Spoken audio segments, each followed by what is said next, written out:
My initial thoughts. It's not creaseless. That's for sure.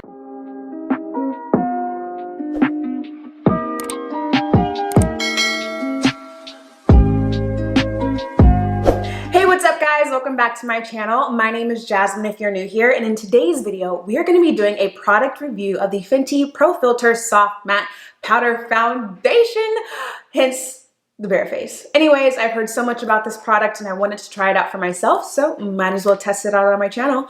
But before we go any further, go ahead and subscribe for a new video every single week and turn those post notifications on so you're notified on every single post. With all that being said and cleared, let's get into the video. Now, before we get into actually looking at the product, we need to cover some logistics, girl. So the product retails for $36. It has a fill weight of 0.32 ounces and it comes with a 50 shade range.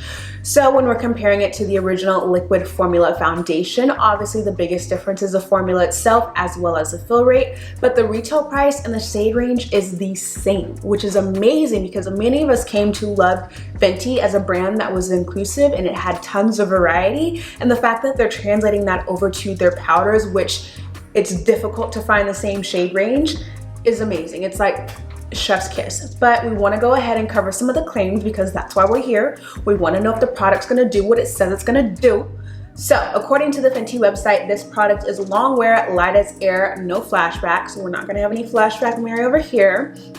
It's blur filter complex for a blurred finish, sweat, humidity, and crease resistant. So that's where it gets me, because I feel like a lot of products like to say they're crease resistant and then you wear it and then it's not crease resistant. But we're gonna test it out today, and finally it's buildable light to full coverage. I'm trying to see if it's full coverage because I'm a full coverage type of girl. I don't normally do powder foundations because it doesn't normally give me the coverage that I'm looking for, but we're gonna try it today. So let's take a closer look at the product. This product is a very, very, very compact.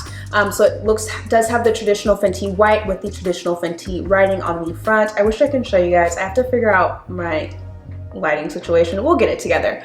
But in comparison to my hand, this is how big it is. So it's something you can really just throw in your purse if you want to. And then let's just go ahead and open her up.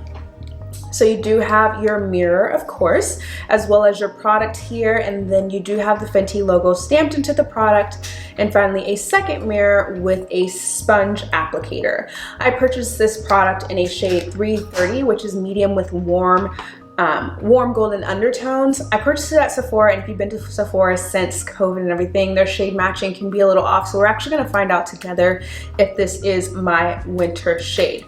But before we go any further, I do want to discuss the different types of way we can apply this powder foundation, because powder foundation has really not been in the market within the last couple years. A lot of us are using creams or liquid foundations, myself included, and so there's a different way you can apply the powder. Of course, you can go ahead and use the sponge applicator that's included, but I don't usually like it because this just doesn't give me the coverage that I need. And that's it, that's all. I mean, you could use it if you were on the go, if you're the type of person that likes to touch up as you go, or if you do want some lighter coverage. But I don't want light coverage. And then I also don't want to touch up when after I finish my face. Like once she's done, she's done. I barely want to touch up my lips. Let's be crystal clear. So you can use it for that, but you also can use different types of brushes. So if you are wanting more of a lighter coverage, you're going to use a more fluffy, wider bristle brush. Fenty recommends using their Powder Puff Setting Brush 170. This way you can really just dust it onto the skin without adding too much of the product if you are wanting more lighter coverage. But if you're like me, and you want full coverage, baby girl, we just want all the coverage, you are going to want to use a more dense, tighter, compact brush. That way you can really pat it into the skin and build the product on top. And Fenty recommends using their Kabuki Buff Foundation Brush 115. I'll actually go ahead and put both of those products links in the description box below so you can check it out. But I'm actually going to be using a Morphe brush today, Morphe M6. Let's go ahead. This is the brush. So as you can see, it is a tighter, it's not fluffy. It's very compact and dense, so that way I can really press it into my skin. So I think we got it all covered. let's go ahead and start trying out this product. With powder foundations, because I typically like a more dewy look, I like to look, you know, slightly sweaty but not too sweaty, I had to use a bunch of moisturizer. So I've already prepped the skin with the moisturizer. I am just gonna go in really quickly with my Milk Hydro Grip Primer. I feel like that's an OG primer. I also do need to pin my hair back, so bear with me. It's an OG primer. But because powders are known for absorbing moisture, that's literally what a powder is. We're gonna want to apply a ton of hydration on the face.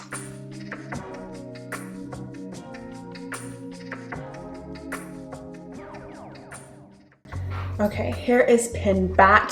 I think I'm actually gonna do my brows off camera. It's just a whole long process, but let me know in the comments below if you do wanna see my current brow routine or whatnot. Let me go ahead and do that, and then we'll go ahead and get to putting some product. So I've gone ahead and already prepped my skin with my basic skincare and moisturizer.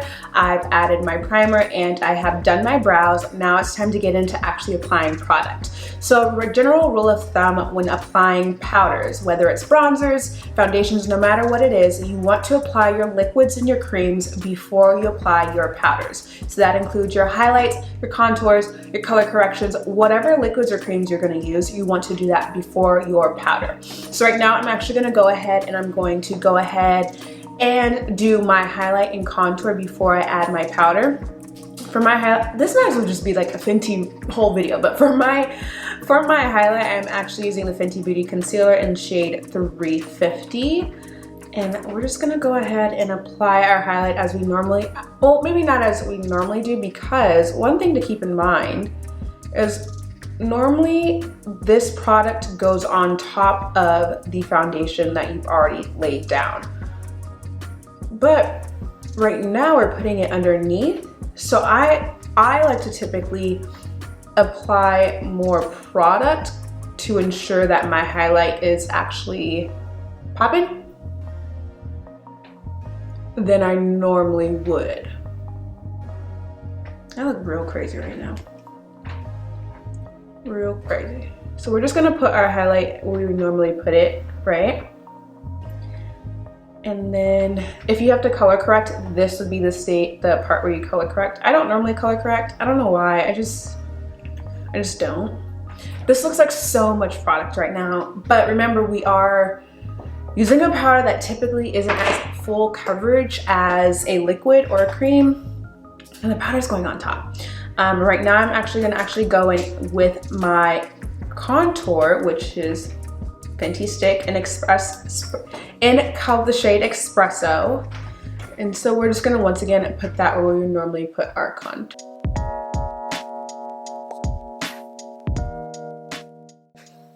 I'm actually gonna be using my M708 Morphe brush to blend out that's the head of it, my contour first.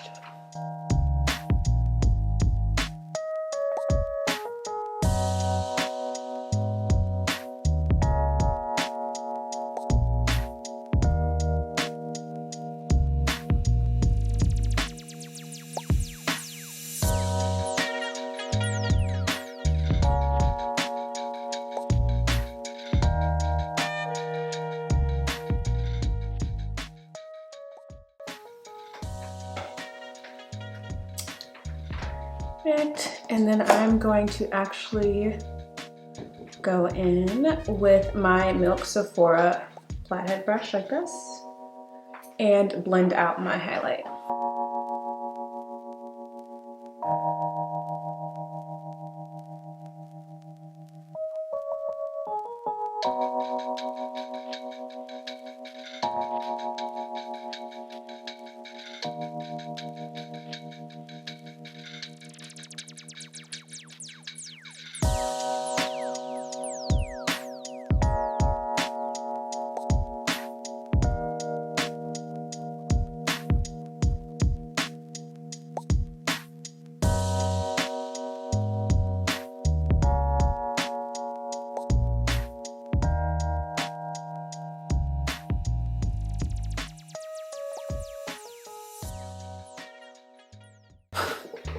when you finish with your creams and your liquids, you need to be finished with your creams and your liquids. You can't go to your powder and then go back and then go back and then go back. No, like once you're done, you're done. That's it, that's all. So we're gonna wanna make sure everything is looking how we're wanting it to look. Everything is looking nice. And remember, you are going to be putting a powder on top of this as well. So right now it looks real, even I know it looks real crazy. It looks real crazy, babe. Real crazy. But we are, remember, we're putting that powder on top.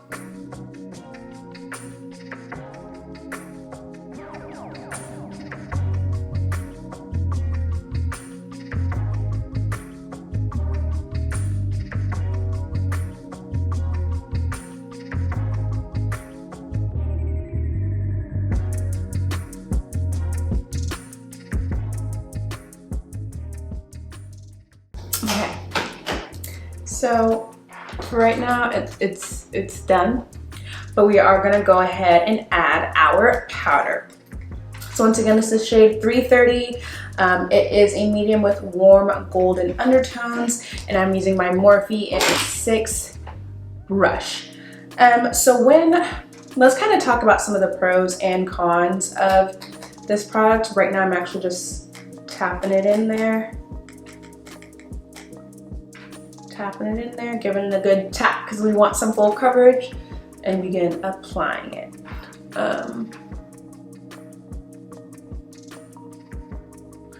Let's talk about the pros and cons of this product. So for the pros of powder foundation in general, it's great for oily skin. It's great for people that are in warmer climates. Ooh, I see something happening. Hold on. It's great for people that are in warmer climates and therefore have sweatier skin. And plus it transferred less, so now that we are wearing masks, this transfers obviously a lot less than a liquid or cream foundation.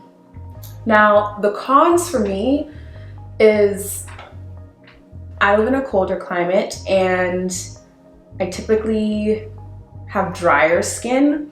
So I don't know how this is gonna work, and I like more of a dewy finish in general. So we're just gonna go with it. And I like more of a fuller coverage, so we're actually gonna see if this product can give us that full coverage that we're looking for. Right now, like I said, I'm just tapping it in and then pressing into the skin, all over the skin.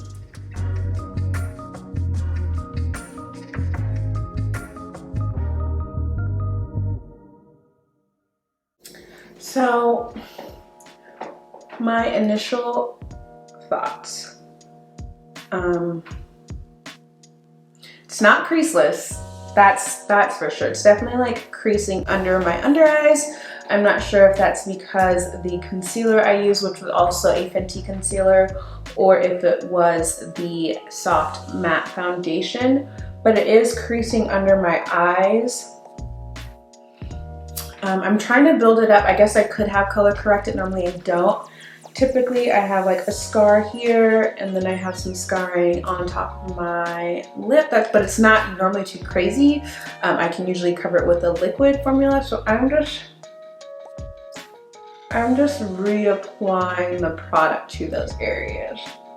And that's another thing with powders versus a liquid or a cream. You can literally see where you're applying the product, but because we did so much pre-work with the concealer and the highlight and the contour, and then if you color, it's a lot. You don't really know where you can't really see where it's going. You're just kind of hoping you covered the whole face.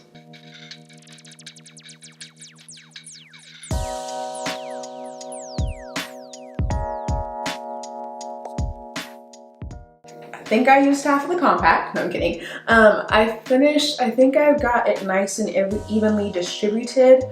Let me go ahead and finish the rest of the face, and then I will go ahead and give my final thoughts or overall review.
So this is our final look. We use the Fenty Pro Filt'r Soft Matte Powder Foundation. Let's get into the look. Let's talk about the claims and overall thoughts and concerns. So as I stated before, I'm not really a powder foundation girl. I'm not really a matte finish type of girl. I like full coverage, and I like a nice dewy look. The first thing I noticed is that this is actually it is definitely soft matte. So it's not too matte, so it's not the dewy that I like, but it's also matte that I could handle. But it's matte even after I put my moisturizers, my primer, my setting spray. It's definitely a matte formula, so let that be clear. It's definitely matte. In regards to light as air, so it's difficult to say. I definitely do think I would consider it light formula because, so when we're looking at the claim, Longwear, light as air, no flashback, we obviously aren't testing flashback today, but I guess I could say that it does have a light feel. However, I would say, because if you do a lot of color correcting and highlighting and contouring before, it can feel like a lot of skin prep work just to go ahead and put some foundation on, versus the other way around. The foundation really helps conceal, and then you can kind of build on top of that. But the product itself, I would say, is light wear. Along this areas where there's not too much, I didn't really use any concealer or anything before the product, it definitely feels lightweight.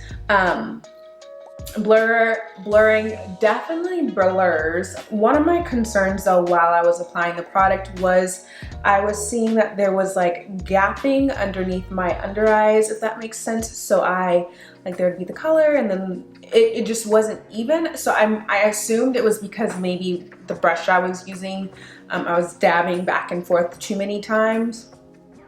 Not quite sure about that, but overall I would say it is blurring. Let's talk about the sweat, humidity, and crease. I'm not sweating, it's not really humid where I'm at, but we can get into this crease thing. I wouldn't say crease resistant because a lot of times I crease under my eyes, obviously, and then on my smile lines, and I'm seeing some creasing under the eyes. I don't know, it could be the concealer that I can use, which was the Fenty concealer, and then I'm also seeing a little bit of creasing on my smile lines, but nothing too crazy from afar. I'm obviously going to do a more up-close shot for you guys so you can look into it. And then the last claim was it was buildable light to full coverage. It's definitely buildable. You can definitely go light and then you can definitely go full, but there are some spots that I'm seeing up close that, like a scar that I have on my forehead, some discoloration around here that normally is fine when I'm using a liquid foundation, that right now I can still see through it.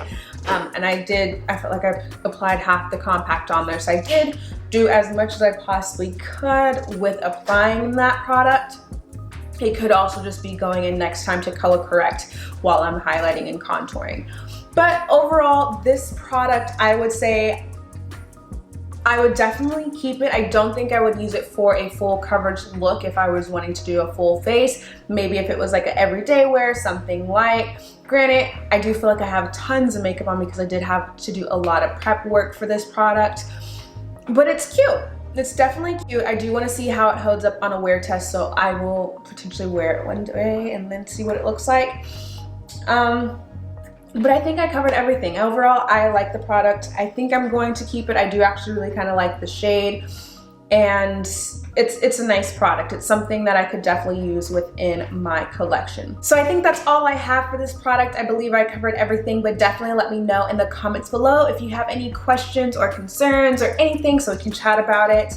Overall, I enjoyed the product. I like the product. I think I would use and keep the product, but let me know your thoughts. Thank you so much for watching, and remember to subscribe for a new video. Turn those post notifications on, like, comment, share, do what you gotta do, and add me on Instagram at the Jazmine Denise. Until I see you next time, bye!